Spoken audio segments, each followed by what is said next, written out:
welcome to episode 143 of The Eldritch Podblast. I am Margaret. I am Jack. And hi! Hello!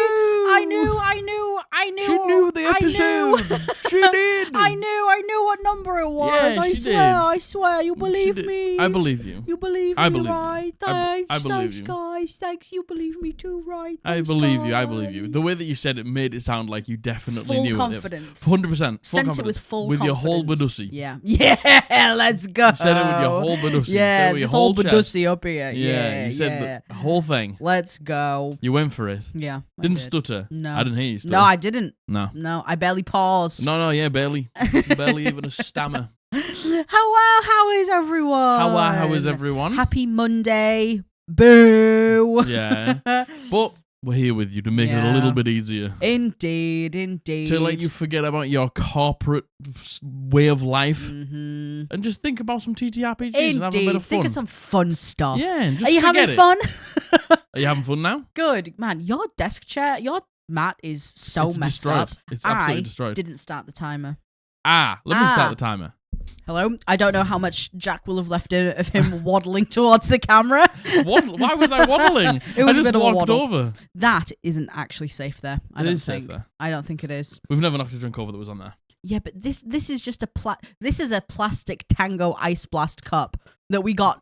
Why are you calling me out? We must have got this years and years and years ago at this point. It's that everything else that's been on here has been really stable. It contains so much liquid. It does contain a lot of liquid, I will say. That's what I like about it. Imagine that thing being full of a Tango Ice Blast. If I'm assuming places in not you, oh my god, places that aren't UK. Do you have Tango Ice Blast? Yeah, you must have Tango Ice Blast. You must have Tango right? Ice Blast. There ain't no way you don't have Tango Ice Blast. Yeah. If you don't have a Tango Ice Blast, it's like an icy. It's like a slushy. It's like a fizzy slushy. Yeah, like a slushy. Yeah, like a hush puppy. I'm sure the Americans. A slush puppy? I don't know. I'm sure the Americans will have something far more delicious. Something far superior. What I don't know. with far more sugar and artificial flavorings. Tango Ice Blasts go pretty hard. I'm telling you right now, they have something more fun. Yeah. They have something that has far more sugar and far more E numbers and is full of weird flavors and colors. Yeah, you have so much funner drinks than we do here. Yeah. We have really boring drinks in the We do UK. have really boring drinks. We have this conversation quite often on stream, I think. That's probably why our dental care is a little bit better, though. Yeah. God, I haven't been to the dentist in a long time. Yeah.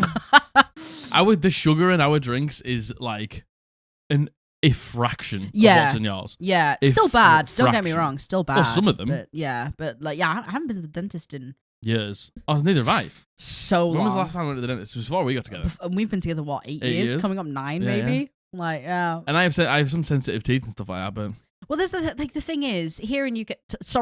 I don't know how we got onto this. That's what you come here for, right? Yeah, you come here to hear about how how dentists are here in UK, right? This is a podcast about dental hygiene. Yeah. And we haven't been to the dentist in 9 years. The Dentrich Podblast. Let's go. Let's go. Yes, let's go. Dentrich. That's great. That's great. Yeah, write that down. Yeah. Oh, I have. Write that one down. In my mind palace. There's a big shortage of dentists at the minute, isn't there? Is there? No, yeah, you can't get in to see any of them. Oh, well, it's probably because it costs too much as well. Yeah, true. We should probably go to the dentist. No. Yeah, am I right? Dental care should be free. Yeah, I agree. Dental care should be free. Healthcare should be free. Well, healthcare here in the UK is free. Yeah, healthcare should be free. Dental care should be free as well. Everywhere, full stop. Yeah, Yeah. 100%. Yeah, Healthcare, full stop without a shadow of a doubt. you shouldn't have to pay to be healthy. Nope, and shouldn't like have to pay to be alive. get a checkup. Yep, and agreed. things like that. It's just that's just criminal. Shouldn't have to pay to not die. Yeah, You know? it's just stupid. Yeah, in my humble It's opinion. just so stupid. Wow, we went down that rabbit hole real quick there. Yeah. Real quick. What have you been up to? What How have are you been doing? Tell me about your dental health. Oh, tell me about your I would like to hear about tell your me about dental your health teeth. Yeah, in the comments Yeah, below. tell me about your teeth. Please. Tell me about what are you eating. What are you drinking? Tell me Where about what are you watched recently. Are you at the gym? Are Should you we- working? Shall we do one of those things at the end of the video where we're like, comment this really weird thing so everyone's really confused? Oh my god, yeah, let's do it. What should But we we say? do that anyway. Do you think? No, we don't. Yeah, we do. We don't go say this really weird niche thing. We don't say. Where did clogging time come from? Well, yeah, okay, yeah, no, that's fair. That's fair. Where did the phrase "it's clogging time" come Yeah, from? you know what? That's so fair. That's fair. If we say anything weird during the podcast, we'll like say that down in the comments. and if we don't say it, you guys do it anyway. So We've always done that. yeah. How have you been? Me? Yeah. Yeah, sound. Good. Sound. Had a day off yesterday. Played World of Warcraft all day. Yeah, it wasn't really a day off though, was it? We still had a million things we needed. Is that to why do. you played World of Warcraft for? I would probably say close to 10 hours straight. Yeah, about 10 hours. I could have done more.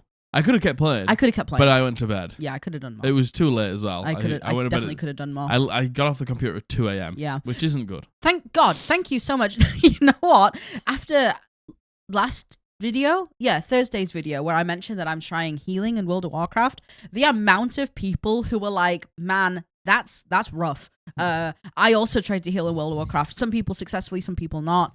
Thank you very much for all of your support. I very much appreciate it. I'm still going as of right now. I'm still going with my monk healer.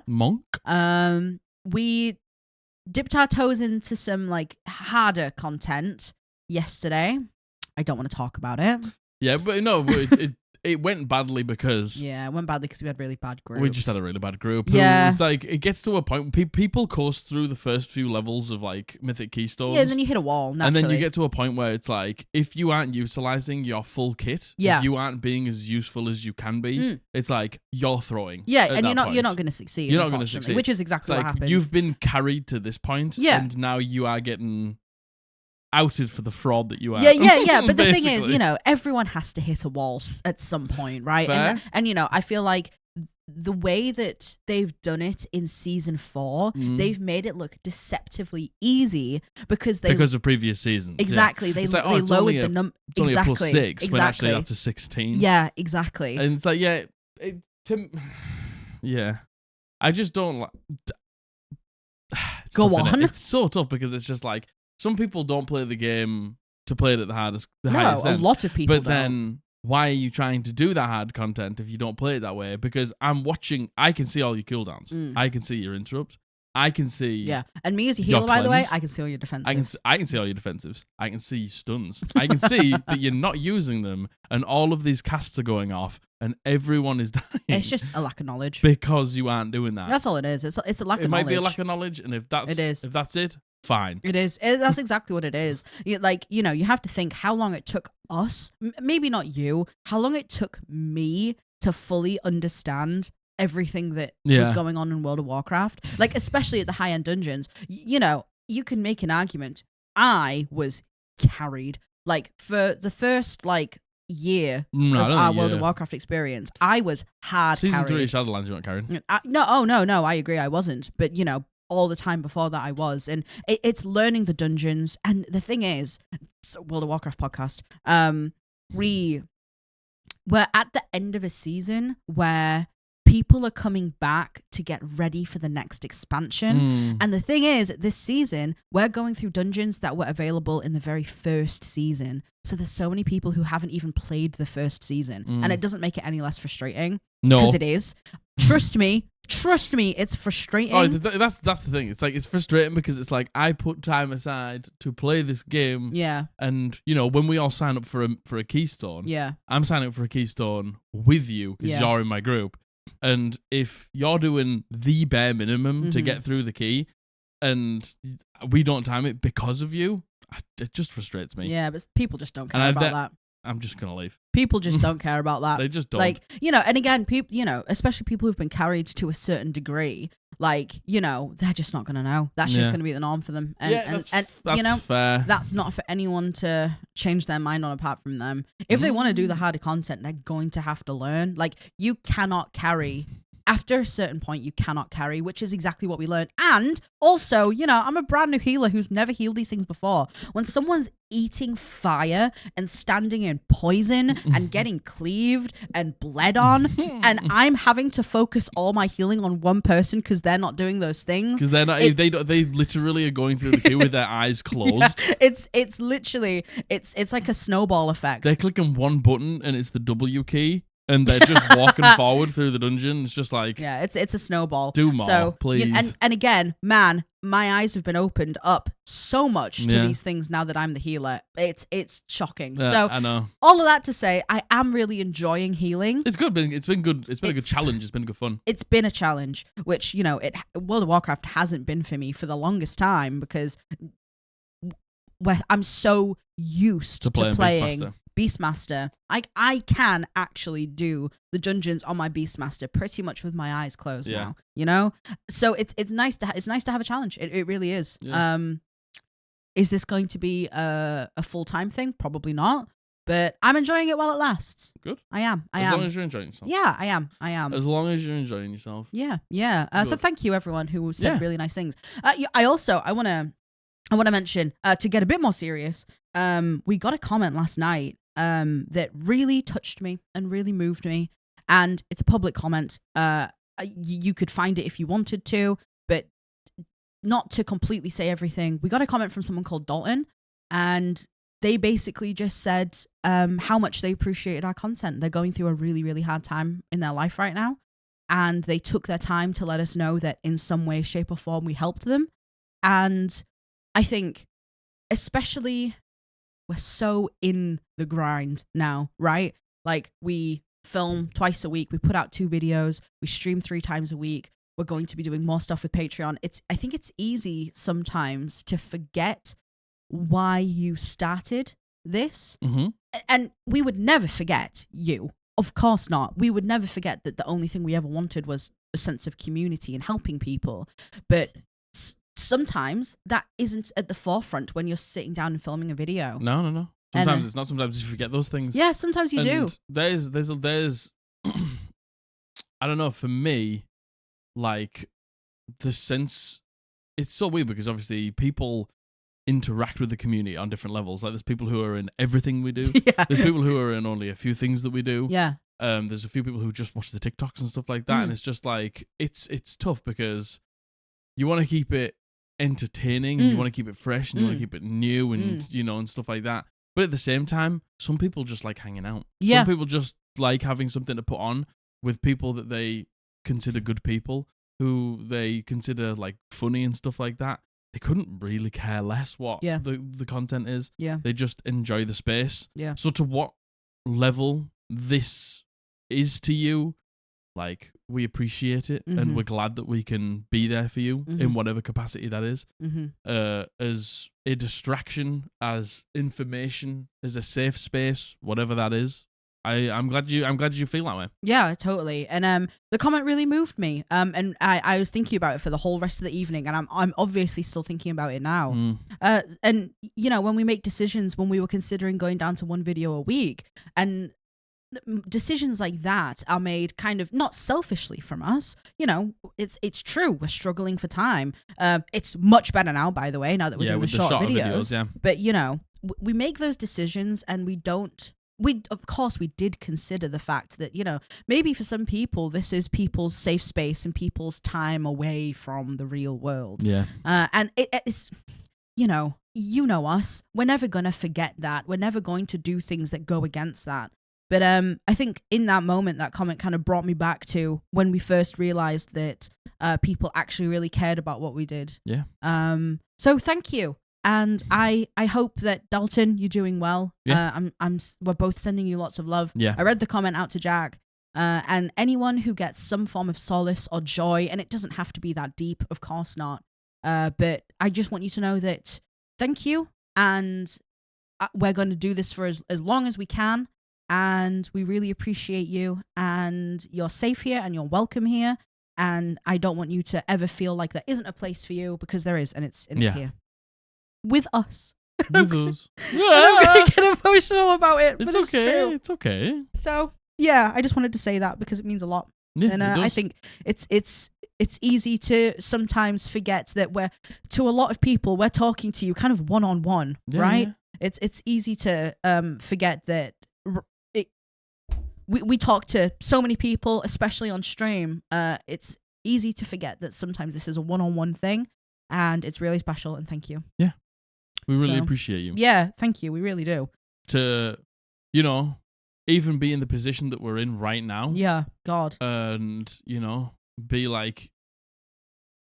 in a position where it's like we could probably consider to do this full time at some point. Yeah, definitely. Like the way that it's going, it's like it's in sight now. It's in sight now. We can probably do it at some point. It's just like you've made that possible for us. Yeah, totally. And I just never want to forget that we do truly care about you. We do. And that's why I think that's in a way it may have stunted our growth, but in the way it's the reason why the community is as so sterile strong. as it is. Yeah, so strong. Because, we care about people and we care about, your feelings and we care about you and, what we stand for is what we stand for. Yeah, totally. And, like I said, whether it's just entertainment and you just fucking laugh along or whether you, feel comfortable here, we just love you. And thanks for, making our lives different, because just as much as you think that we've made your lives different, you've made our lives different. Yeah, indeed. And we love you for that. Yeah, so thank you. I just wanted to say that. I've been thinking about it a lot. So yeah. And, you're welcome here, and we're never going to stop saying what we believe in. No. And happy Pride Month. Yeah. And please, free Palestine. Please call for a ceasefire. 100%. We will never stop saying that. Please. Yeah. So yeah. Well, all of that out of the way. Buy some merch. Hey, now give me your fucking money, please. Give me your fucking money. But if you do want to go and pick up any of the Eldritch Podblast merch, Entity, Attack the Unaware, Clog and Time, Logo, Heavy Metal, whatever it may be, www.eldritchpodblast.co.uk. You have bought so many t-shirts recently. Oh my god. And you know what? I realized I completely forgot to do an announcement about the t-shirts.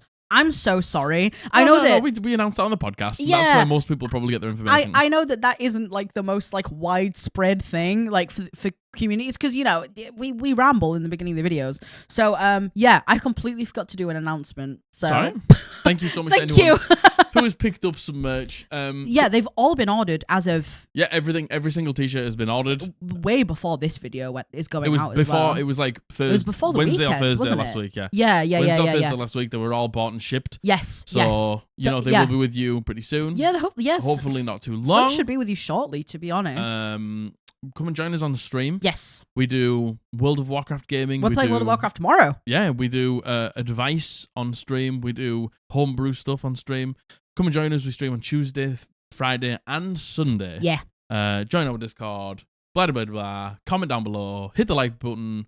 All that good stuff really helps us out. We love you very much. Should we do some horror and wholesome stories? Yeah. Let's go. So I think these are all submissions. Let's fucking go. Yes, these are all submissions. As we how we do, we start with a horror story, we end on a wholesome story, we alternate between them.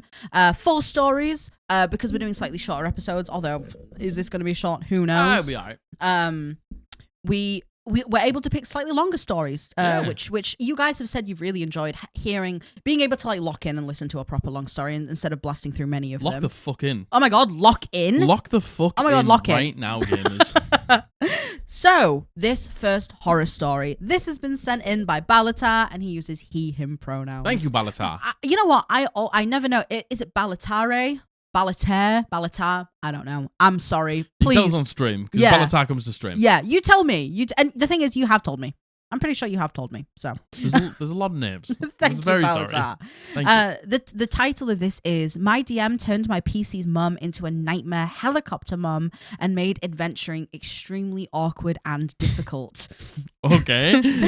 During our first 5e game, I created a child who was I created a child. A child! I created a character who was a child of prophecy. His mother was a cleric of Pelor. His father was Solar. Because ASMR hadn't been released at the time, I spat over my screen. Let's go. So much. Patooey? Oh, Patooey! Because ASMR hadn't been released at the time, I made him a human, and his backstory was that his mother, while trying to hide his celestial nature, accidentally scrubbed it from his blood. Cool. That's cool. She left the temple with her now fully human child and set up a tavern in a nearby city. I described her as a beloved figure in the community, a person who even the toughest edgelord called mum, and who never had a bad word to say about anyone, nor could anyone speak ill of her. Very cool. My character grew up in her tavern, listening to all the tall tales of exciting adventure, and that's where the dream of becoming a great hero was implanted within him. When we started playing, however, my DM took my character's mum and started completely changing and ignoring her personality. While the DM does control the NPCs, we love that. It actually became a detriment to the party. My character was forbidden by his mother from going out on the quests that the DM was laying out for the party. Someone came into the tavern looking for help, and the other 2 party members signed up. But when my character wanted to join, he was threatened with a frying pan. Okay. He had to actively sneak out to go on the adventure, and I was told I couldn't actually enter the dungeon because it was going to get dark soon, and you need to be home before your mother realizes you snuck out. I literally couldn't play, and I had to assert that my character was just willing to face the consequences. While the campaign didn't last longer for about 3 sessions for other reasons, this always stuck out to me at the time as the DM just refused to let my character go on an adventure because he was grounded. He completely tarnished the idea of this NPC I had created and made for a very stifling game. I don't even want to know what the other reasons are that you can't What play. are the other Balatare, what are the other reasons? That is a nightmare. What a nightmare. What a nightmare. What a nightmare. The thing is, you created such a cool NPC in your mom. Like I this know. beloved character who everyone calls mom, and everyone turns to. You potentially gave the DM something important to put on the line there for you as well. Yeah, you know? yeah, big time. Like, something, yeah. Like, it's something important for you to put on the line. But, like, I get the whole like parent worry. Mm-hmm. I get the whole like not wanting to let the child go out into the world and stuff like that. But the whole point is, it's like, you know, when we always say like you need to find a reason. That's exactly what I was gonna say. You need to find a reason to adventure. Exactly. It's like you have done that. You found the reason to adventure. The dungeon master is finding the reason for you to not adventure. Yeah. They are putting brick walls in front of you and being like, no, you can't. No. Yeah, I know I'm running the session and there's this really cool like dungeon you want to go in, but you can't do that, obviously. And, like, even to a point, I can kind of understand, like, you know, the character having to sneak out and then go do this thing. Cool, but then go into the dungeon. You go to the dungeon and then the DM's like, probably shouldn't go in, you know. Shouldn't go back, you know. Why are you like looking you're at you grounded, like, by the way. Why are you here? What the fuck? Go home. You can't. No. I know you came with D&D, but you can't do the dungeons. Yeah, you can't come into the dungeon. No. The thing is, again, it's like, we've said it before, when you have a character, for example, who doesn't have a reason to go adventuring, and the character always needs convincing to do something. It's so exhausting. It's so and exhausting. Tough. And you can play your character as being scared and having fear and being reluctant, but you have to agree to do these things. Now imagine if that character is your DM. And like, I just don't understand, like, where was the workaround here? Were they just like hoping that you persisted through and then like you got in the dungeon and they were like, right, okay, now we can play? It's just like, where does that stop? Like, at what point does that stop? And then they actually go, okay, sorry, you can actually play now. I genuinely cannot think of a reason why the DM did this. Normally, I can have an idea. Yeah. Normally, I can be like, well, maybe. I have no idea why the DM did this. Is it because the DM didn't want the player to play? Maybe? Like, that's the only thing I can think. Something above game. Annoying. Oh. And that's my only explanation. I can't think of any other reason. Yeah. Like, that's it. It's just like, what's the reason? What is the reason? Like, why would you plan all of these things for this person to turn up? You clearly just don't want this person to play in your game. See, that's the only reason. Genuinely the only. That's the only reason I can actually think as to why you would do this. Same. That's the only explanation. It gets to a point where it's just like, okay, drop it now. Like, why are we doing this? Like, I get it, and like, to a point, I would probably love it. I think that's really cool. Like, but the whole thing, it would be great if they went on the first adventure. They did the first adventure. They came back. Out. And they came back. The mother's like, maybe you are ready. Yeah. Do you know what I mean? That's cool. Like, you'd be like, I'm ready to let you go. I'm gonna let you go now. Like the first adventure in the first dungeon, there's like resistance and there's almost like anger from the mother to the player, being like, I can't believe you've done this. A lot of fear. And then they realize what they've achieved and that they are ready, and then they let go. It's like, that's cool. But it's like when they're outside the dungeon and the DM's like, is going, you should go back. What are you doing here? Go home. That's taking way too far. It's way too far. Oh, and like, yeah, I think it's too far. And it must be so frustrating. In the instance in Balatare said in the beginning, the other 2 players were like, yeah, let's go on this adventure. Let's fucking go. And the thing is, Balatare set up their character to have a reason to adventure. Yeah. They have a reason. They're excited to adventure. They have a dream of being a hero. Their mother is such a hospitable and like wonderful a pillar person. of the community. Yeah. Like all the adventurers came there because they knew that they would have like the great night's sleep and they'd be taken care of, and they could tell their stories and stuff like that. And then they sat around the table and listened to it and listened to the glory, and that's all they ever wanted. Love it. I just can't, another wonderful way that this could have been done was she knew that her child was going on their first adventure, so they hosted an evening to celebrate their child going on their first adventure, and people came in to say goodbye to her child and wish them the best of luck. It would a celebration. It would have been an even sicker twist. Go on. Is if the dungeon was set up by the mother. Yeah. As like a test. Yeah, like there's so many ways you could do that. So then when they get home, be like, either I knew you weren't ready. Yeah. And this was a safe way to find out. Or like, I've I was there, I knew the whole time. Yeah. Something like that would be really cool. Man, there's so many ways. And again, I understand, especially in the first session, especially with it, potentially if they're a new DM, I have no idea. I understand how it could be easy to let that character go too far. I totally get it. Yeah. But the being outside the dungeon and being like, it's dark, you should go home now. What are you doing? That what do you want your players to actually do? That stinks. Do you genuinely want your player to turn around, walk home, and go to bed? Is that what you want? What would have happened? What would have happened? And then what? And then they get in bed, and then they're like, oh, all right, okay. We're gonna do the dungeon now. Yeah, like I really, is that what you want? Yeah, I don't know what would have happened if Balatare was like, yeah, all right, you're right, I'll go back. Yeah. Does everyone go? Just Balatare's character go, and then the rest of them do the dungeon, and Balatare just sits there. Man, that stinks. That leaves way too many questions for me. So many questions. To be honest, that stinks. Is confusing. That smells like beef and shit. That is confusing. I'm telling you right now. I'm sorry, Balatare. That stinks. You know what? Probably for the best. Yeah, probably for the best. Continue, to be honest. I don't even want to know. I don't want to know. I do. I don't want to know why. Like, if that wasn't the reason you left, I want to know. What was the real reason you left? I want to know. Damn. All right, this next one. This is a wholesome story, and this has been sent in by Wizard, and she uses she, they pronouns. Thank you, Wizard. Hi, Podblast. Hope you're doing well. Long-time lurker, first-time poster. Hey, we love the lurkers. Thank you so much. We love our lurkers so much. I want to share a wholesome D&D story with you, highlighting an epic round of combat that still leaves me in awe of my DM and group. This is a fucking great story. Let's go.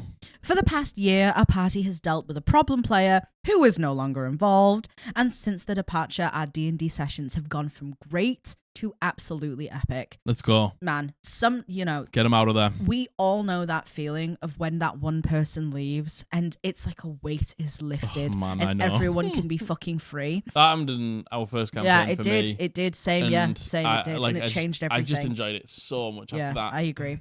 But today, I focus on the incredible teamwork and storytelling that unfolds in our final round of combat against a minor god and his horde of zombie minions. Let's go. Our party consists of an artificer, a cleric, a barbarian, and a wizard. Cool. At the climax of the battle, the wizard is on death saves, unable to heal due to the chill touch that knocked her out still being in effect. To add to the drama, it was the wizard's birthday the day before, and we had spent the night celebrating. Wizard even pulled a handsome tiefling. Let's go. The rest of the party focuses on the minor god, ignoring a symbol zombie about 30 feet away. The minor god teleports out of range and hits the entire party with a 5th level fireball, dealing 46 points of damage. Let's go. Wizard, with a total HP of 32, is now dead. And the rest of the party isn't looking much better. With his second attack, the god targets the cleric, reducing him to 3 HP. Next in initiative is a barbarian who rolls maximum damage against the god, but the god reacts with a silvery barb spell, much to the dismay of the party. Cleric, who is first level, by the way. Cleric, who is concentrating on haste, moves to the fallen wizard. The DM wants to make an opportunity attack, but can't because the god has already used his reaction to use silvery barbs. The cleric reaches the wizard, falls to his knees clutching his holy symbol, and casts Revivify, begging his god to save the wizard. Meanwhile, as the wizard is dead, she has a moment with her mother, who is welcoming her to the other side. The wizard, being a spoiled brat, stomps her foot and fumes that she is 23 and 1 day old and too young to die. It would be especially embarrassing for an elf to die at such a young age. The wizard is revived. Let's go. The cleric then uncorks a greater health potion, heals himself as a bonus action, and turns to face the minor god. He rolls to attack. He crits. With a natural 20, the DM asks, how do you want to do this? And the table erupts in cheers as the cleric delivers the final blow, killing the minor god and saving the wizard, all in one turn. Let's go. To wrap it up, our reborn artificer places a hand on the wizard's shoulder and says, not nice being dead, is it? Good having you back. He then turns and shoots the remaining zombie, ending the combat. This was the first time we've had an actual death and the first time the cleric has had to revive someone, making it all the more dramatic. I can't give enough props to my DM and party, and I can't wait for our next session. Thanks for listening. Let's go. Let's go. I love it when a combat gets to those, like... Me too. It's you or me. Yeah, totally. It's like, it's such a close fight. Yep. Where someone's going down. Yeah. But it's like, can the bad guy get everyone down before they go down? Yeah. I love a fight when it gets to that point. Me too. Because everyone's starting to really get a bit worried. They're looking through everything. Yeah. To like, what is the way that I can truly like do the most in my turn right now? Because I need to do a lot. Yeah. Like, it's those moments where your turns genuinely take like 10, 15 minutes because you need to consider a lot of things. Because everyone's going, well, everyone's trying to think like 3 steps ahead. Yeah. And everyone's like... You've experienced a lot of what the bad guy can do. Yeah. So then you're like, well, I can't do this because as soon as I do this, they're going to do that. We can't stand here because if we do that, then they're going to fireball us. I've got to heal myself because if I get chill touched again, you can't heal me. Like things like that. It's just like when we start to think about all those like ways they figured us out, we figured them out. Totally. But it's just who can get the other person down before. And it's like they use silvery barbs so they don't have a reaction, so you can move away. You're only on 3 hit points, but you can do it because they used it. And it's the mental arithmetic that goes into it. And you know what? There is no better feeling than in those moments rolling a natural 20. Rolling a natural 20. It's when like you need it's it over. the most. Yeah. When it needs to happen the most. Yeah, yeah. And like, you know what? Even narratively, even if for whatever reason the minor god wasn't going to go down in that moment, that natural 20, that seals the fate to me, in my opinion. It's Jova. It's Jova. It's Jova for you, Jova. Bad guy. That absolutely seals the fate for it. And I love these moments where someone's dead. Yeah. And you're really having to consider everything. Thank God the cleric had Revivify, by the way. Like, when you have to cast Revivify in combat. In the combat. Man. You know it's rough. Yeah. When you have to do it in the actual combat. I remember there was obviously end of campaign 2, there was a few people who like went down in the last combat. Obviously no spoilers or anything like that. But there was like 2 Revivifies in that fight in the combat.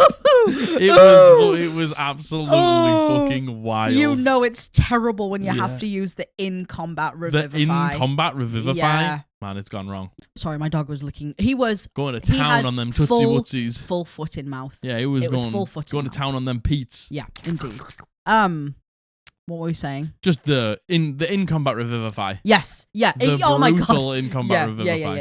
Yeah. Man, I love that. Moments like this, I think, are what define D&D. Yeah, these really clutch moments. You remember those combats that were just so close. You do. And those moments where the dice are on your side. Yeah. Despite all the odds, they are on your side. Man. Oh, man.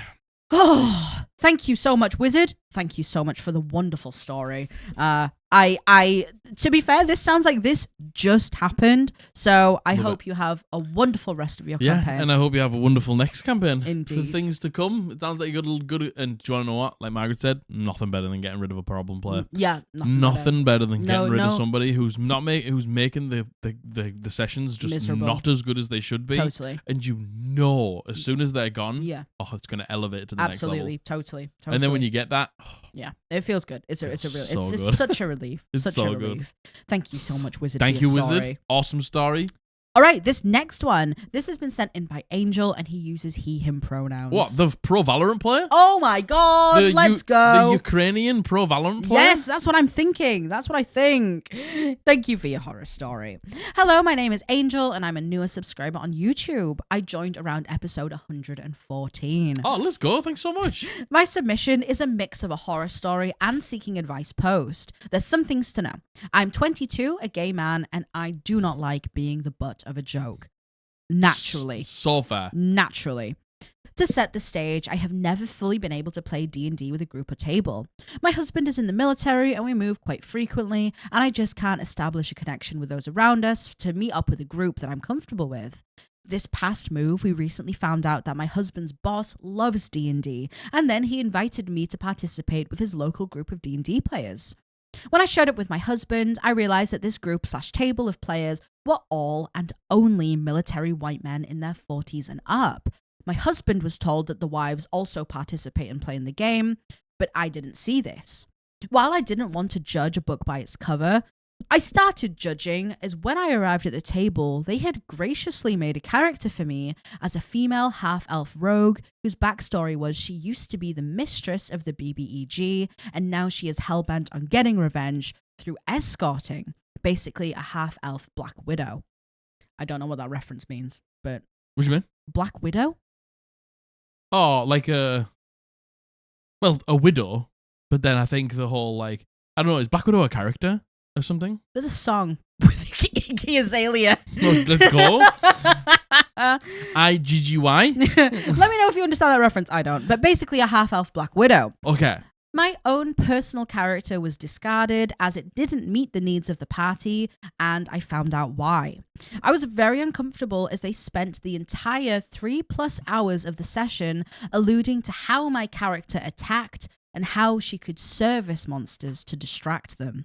The rest of their characters were males, if that says anything. It does. Oh, it does. This says a lot about all of them, I think. I left feeling very sad and disheartened.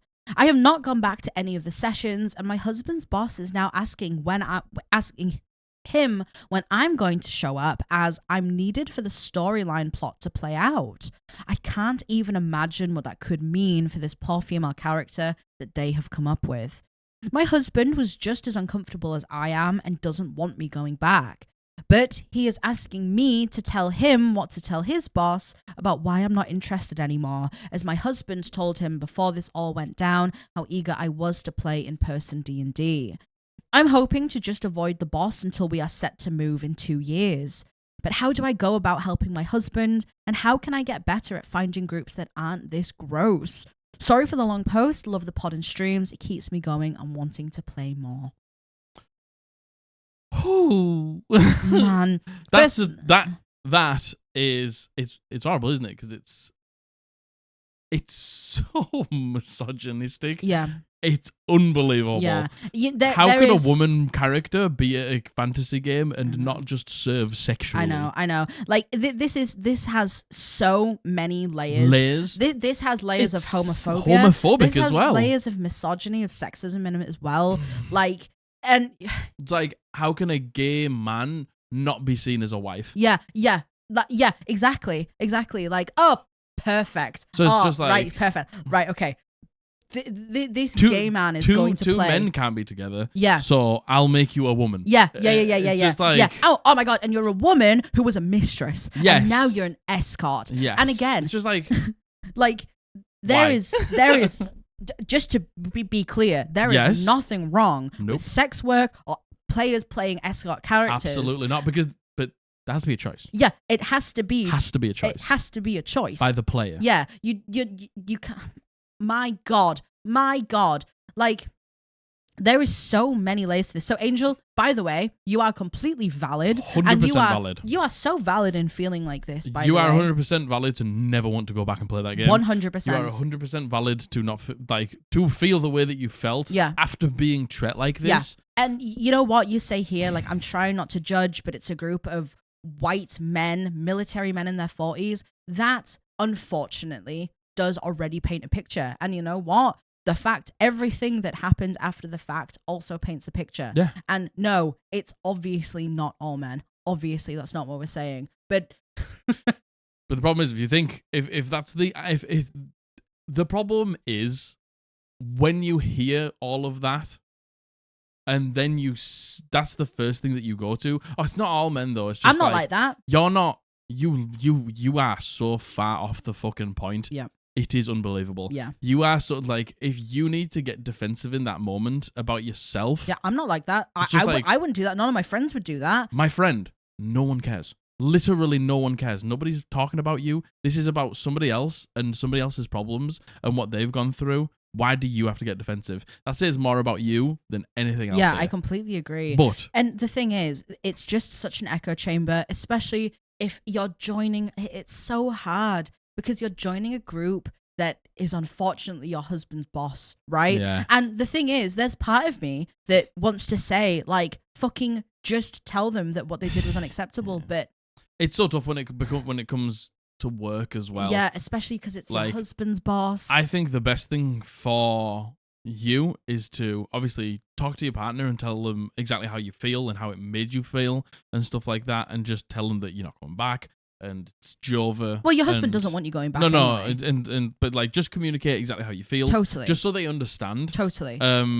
a complete fucking mess for so many fucking reasons. So many reasons. And I think the most important thing is you have to protect yourselves in this situation, and you have to protect your own safe space. Yeah. Right. Yeah. And I, for once, don't actually think talking to them is the right thing to do. I don't think that's going to be putting your safety first. Not that I'm saying that they would ever do anything to compromise your safety. No, but it's when it comes to, like, jobs and income, security, and it's just like we don't get to choose who we work with, sadly. Unfortunately. 99% of the time. Yeah. Me and Margaret do, and we're very privileged for that reason. You and the dog, baby. Yeah.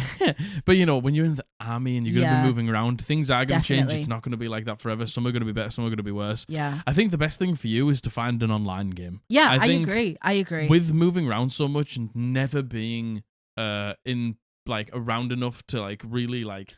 Yeah, I mean, 2 years is still, to be fair. But then it's like finding people who are nice, finding people who the like schedules line up, who offer a brand of D&D that you like. It's like there's a lot of things. It's like just because you land there and you've got 2 years doesn't mean within those 2 years. It could be like a year and a half down the line, and then you only find the group that you actually like, and then there's only 6 months left. I understand why it's hard.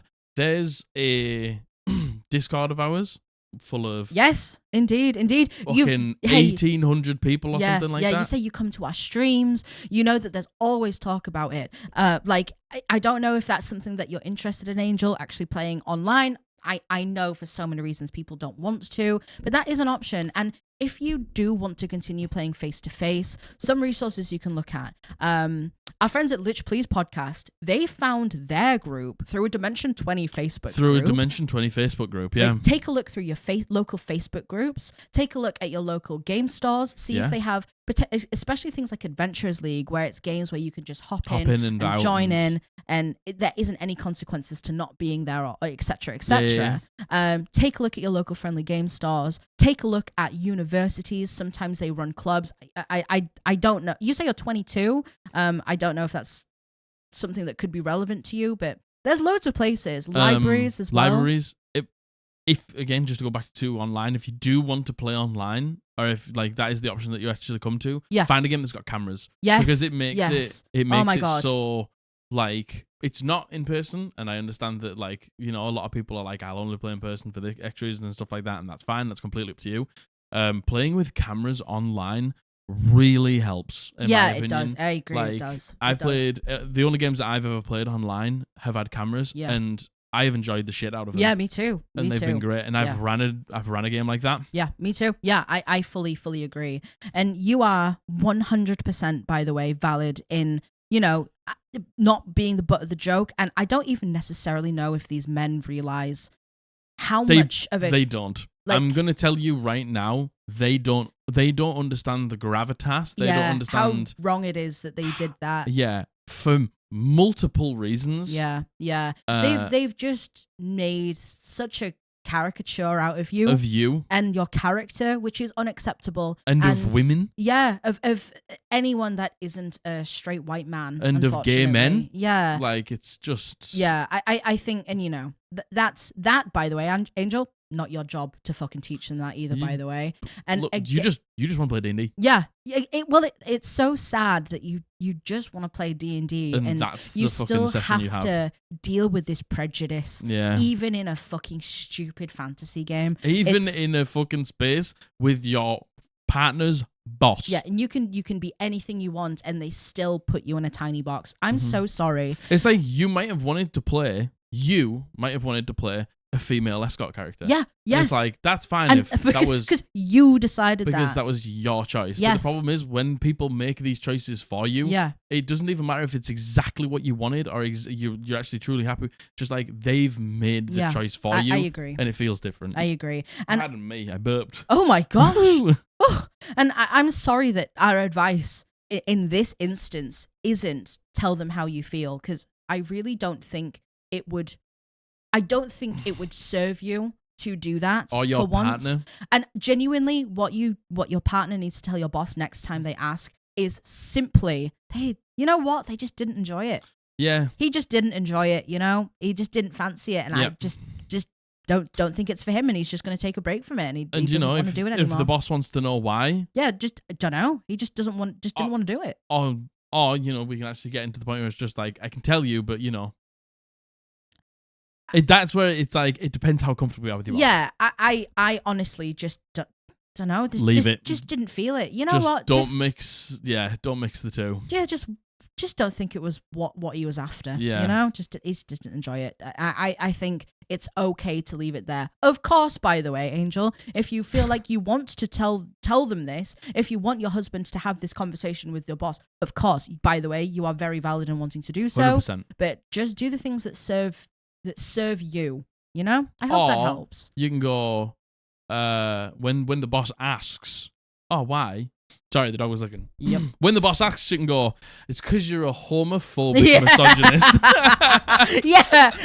And then you can bare knuckle fight. Yeah. And then you can just get fucking, then you can just start to wrestle. Yeah, exactly. Yeah, exactly. Yeah. Don't do exactly. That. Man, in Pride Month too. In fucking Pride Month. And you did it at our Pride Month. Did it in our Pride Month. Oh, Angel, I'm so sorry. I hope that helps. Thank you for sharing your story. And again, anyone listening here, I know we always say, like, talk to the person, let them know how you feel, let them know how their actions affect you. Yeah. Only do that if it serves you to do so. If it serves you. Yeah. And, you know, when we're mixing pleasure and work, when we're mixing, it's like, so hard. It's just so hard. And I would never, ever want to give somebody advice that would get them fired from the job or something like that. Exactly. Not that you should get fired from the job or your partner should get fired from the job. No. For telling somebody who is homophobic and misogynistic that they are exactly that. Yes, I fully agree. But, you know, unfortunately, sometimes that's just the world. Well, that is the world we live in. That is the unfair, unjust world that we live in, sadly. Yeah, indeed. Thank you, Angel, for your story. Thank you, Angel. And shall we join end the Discord? This? Oh, please join the Discord. Get in there. There is so many right now. Yeah. I looked the other day. I hadn't looked for like a week or two at like new games. There was like 16 new games. Oh, let's go. Oh, that's great. Like 16 great new Dungeon Masters. That's really great to hear. Insane. Yeah, that's really, really good to hear. Yes, please take a look. We've had many successful groups, groups that still play together now. So yeah, please do consider taking a look. Oh, let's end this on a wholesome, shall we? Let's end this on a wholesome. Let's end this on a wholesome. Let's take this one home with a Let's wholesome take it with Yeah. Yeah. So this has been sent in by Dana. Dana's lit list on Discord, and she uses she/her pronouns. Thank you very much, Dana. Thank you, Dana. Dana is another stream enjoyer. Oh yeah, Dana's a big meme enjoyer. Yeah. Dana's an enjoyer of the meme. An enjoyer of the meme channel. Hi, Jack and Margaret, Bully, and the Entity. Long-time listener. I can't believe it's been over a year. I know. By the way, we can start talking about like, it's, you know, in January we're going to start talking about years. I know. Of like plural. I know. Isn't that wild? How mad is that? That's wild. Insane. an occasional meme poster in the Discord. It's been a while since I submitted anything, and the last time it was an advice submission, which you both helped really in validating my feelings and resolving the situation, so thank you. Validating, not invalidating. Yeah, validating. Invalidating my feelings. Oh, invalidating my feelings. Not invalidating. Yeah. Thanks very much for invalidating my feelings, the Eldritch Podblast. Peace. It's a bit long, so I understand if you can't read it, but I hope it warms your heart and even maybe the entity's little black soul.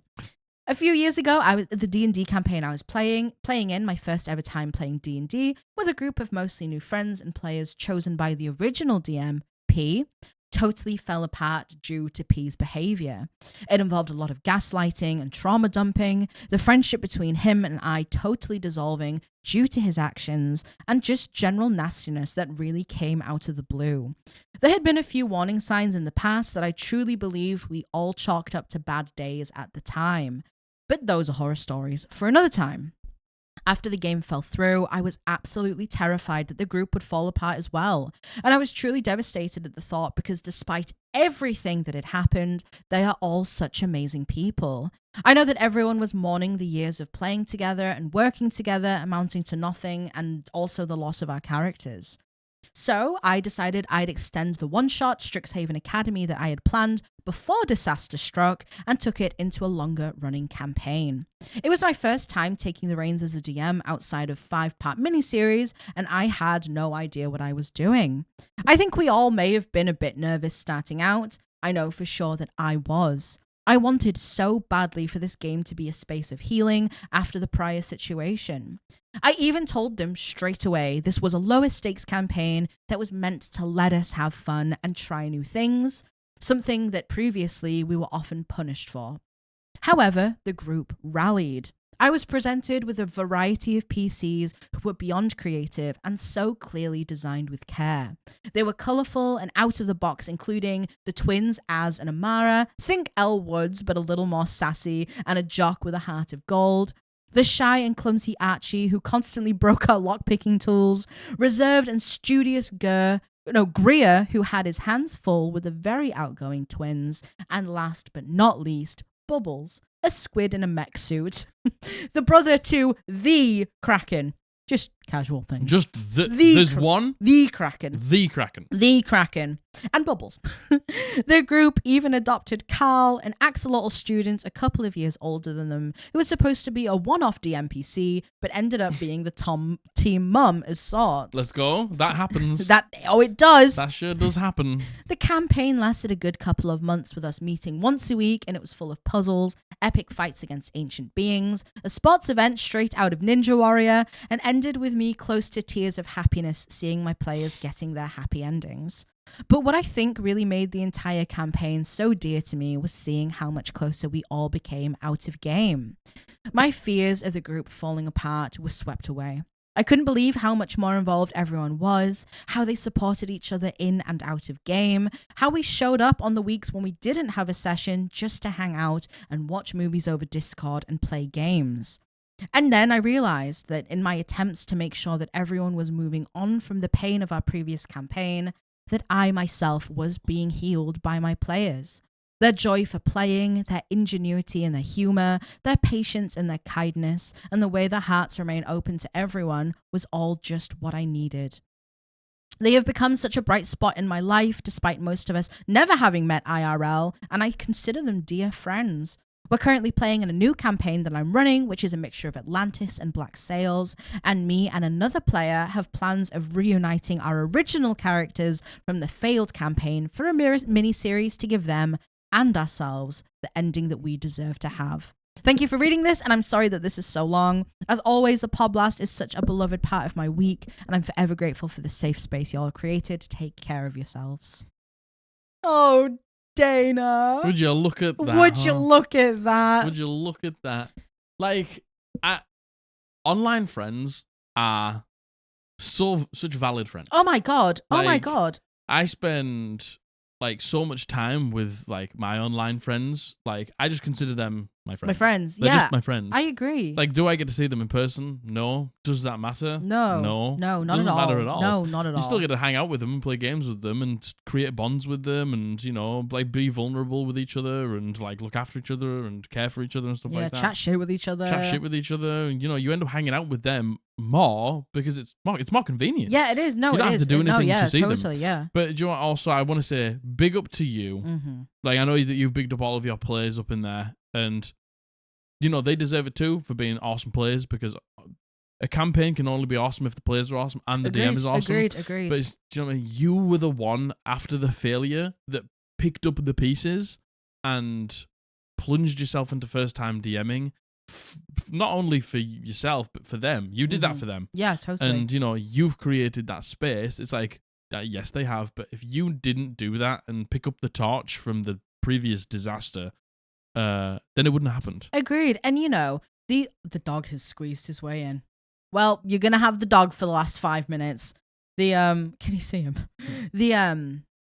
The players only felt that safe and empowered to create these amazing PCs because you gave them the space to do it. Yeah. It's it's give and take. Yeah, I think with 100%. these things, they only felt that good because you gave it, and you only gave that space because you trusted them. Yeah, 100%. Like it's a back and forth, and to be able to, this is why we always say, like, your first table might not be your forever table. No, and it almost was, just with a different DM. Yeah, Do you know what I mean? It's like you got there in the end, and it only took one change. Yeah, exactly. Do you know what I mean? It's just like, and I just gotta say, like, to do that after having somebody like set fire to your campaign basically before you, to take up that DM mantle is a big one. Yeah, I agree. Now I'm really happy for you that you're getting your chance to like say goodbye to your character.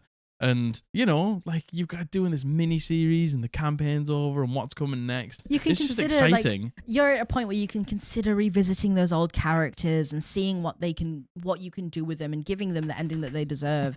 And, this is why we always say why D&D is so special, because the friends that you've created through this, people you've never met in your real life, by the way. Literally never met. Who you've never face-to-face talked to each other. You would consider them now your dearest friends. Yeah, 100%. Like, and this is why D&D is so important. And when your game blossoms, it gives it a chance for your real friendships to blossom as well. 100%. And this is why it's so important when bad DMs are being fucking assholes. Yeah, 100%. That you they should know, or at the very least, you don't fucking play with them. Like, yeah, you just shouldn't play with them. And it's just like, there's every part of me when these things happen, you just sort of want to send them a message and just be like, just so you know, wait, we like finished the campaign, I took over as DM, and now look where we are. It's like, you don't want to do that because you don't want to waste your time and energy. But this dog, I don't know if you can see, our dog is spinning. He's just spinning. You can probably hear him.